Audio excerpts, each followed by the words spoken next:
That's cool. Can we just do a bit of a sort of tour? So anything unusual about the bow here? You've got a trough for the... We've got a trough in the bow, which has hydraulic rams in it. Oh, really? Okay. So the jib tack is hydraulic. Okay. That goes up and down on this little shuttle thing here. And then the other ram faces the other way and goes back and does the Gordon's feet. Blue up down. Okay.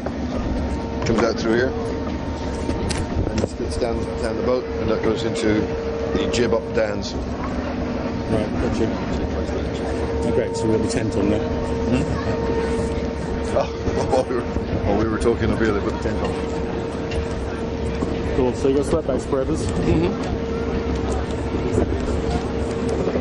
We've got push-button hydraulics rather than we take a small hit on IRC rating and come back here. This is a hatch. This is big. That's a pneumatic seal by the looks of it. Yeah. It's got a little compressor. Hydraulic seal. Yeah. So when we close the hatch up, we pump it up. Yeah. Keeps it watertight. Perfect. It's actually a big deal. Yeah. It's really important. But you don't use spinnaker takedown systems or anything like that, do you? Yep. Yeah, we've got a wheel here. These rollers are all protective rollers, lightweight protective rollers for the spinnaker takedown. Yep. Drop lines all go down below.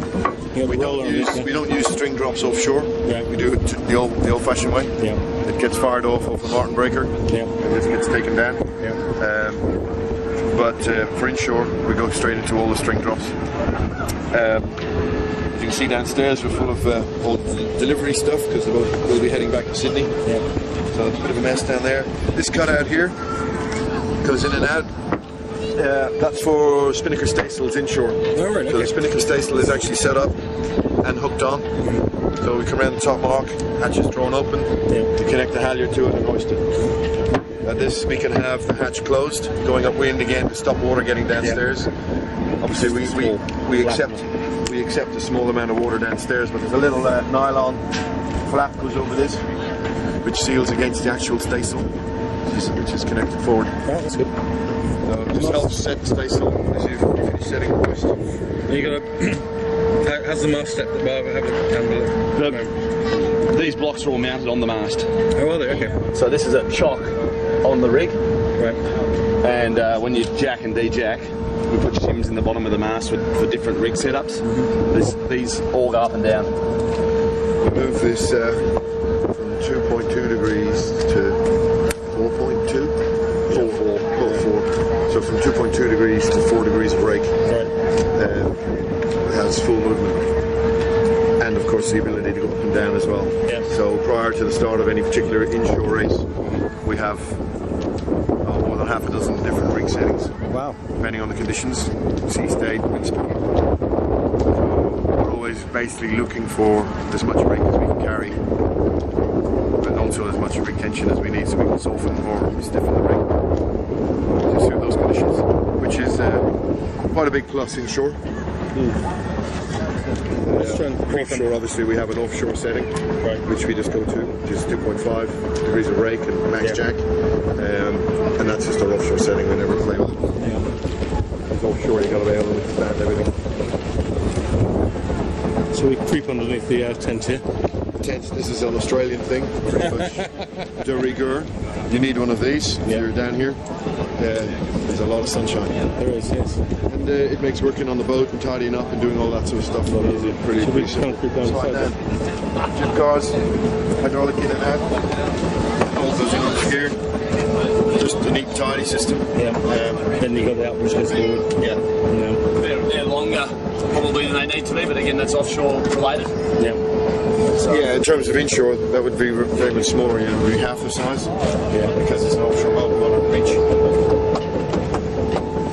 What's back here?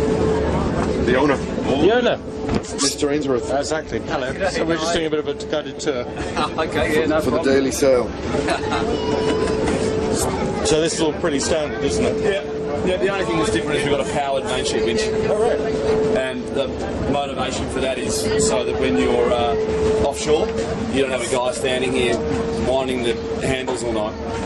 And the idea is that we think we do more trimming of the mainsail due to having this So that was the idea behind it when we did it.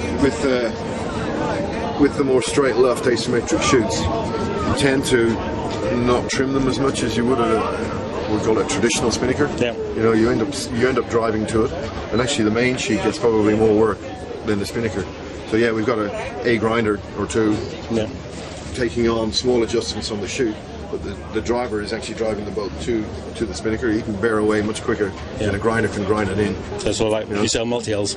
The boat's up at 20 knots, and if you need to come up, you trim the sail on and then you come up a bit. You know, it'll go down a bit accordingly. It's so the main sheet guy sits over here, and his buttons are all on the side. So the main sheet man sits right up here with the main sheet, and he's just up and down. So he's right there. Got the panels there. And so everybody's up on the high side. I tell you one thing: it's if you make a job easy, it gets done better. Yeah, sure. And that is a classic example of it. It remains on the go the whole time, in and out, in and out. Whereas when it becomes a physical labour, you see the trimmers are often just a little more gentle on it. They don't let it out as much, and they don't bring it in as much, and after a while it just doesn't get done. Yeah. So, what about the traveller? Is that anything special? Well, it's just one of those Harkin rotating travellers. So as the boom goes out, the car's always in line with it. It's a lot lighter than having all the bolts. Yeah. So they're all little individual bobbins, little chain plates, and then a pin passes. See under there? It rocks back and forward. Yeah. So it floats on that. So the actual thing moves. Yeah. Basically, it can be built lighter because it's always lined up, better engineered. And the traveller line goes just where's it? Goes through a tunnel, through a tube there, and it comes out to this. Okay. This Jesse bar is probably unusual again for an inshore race boat. Yeah. Inshore race boat would not have this. And you call this what? You just called it a name, Gordon. What did I call it? Jessie bar or something. Jesse bar. Yeah. A Jessie I bar. don't know why you called it that. Jesse bar. It has no name. Jesus bar. Jesus bar. But it's good, you know, when you're healed over. Jesus when you need it. God is there. It actually gets used a lot. Yeah. As you can see, there's a little carbon fitting for the on-deck computer, which is a wireless computer linked up to downstairs, and This is the this gets used a lot. Crashing around in the ocean, it's actually a lifesaver. Yeah. And you got the stereo there. The stereo built in. And the B&G.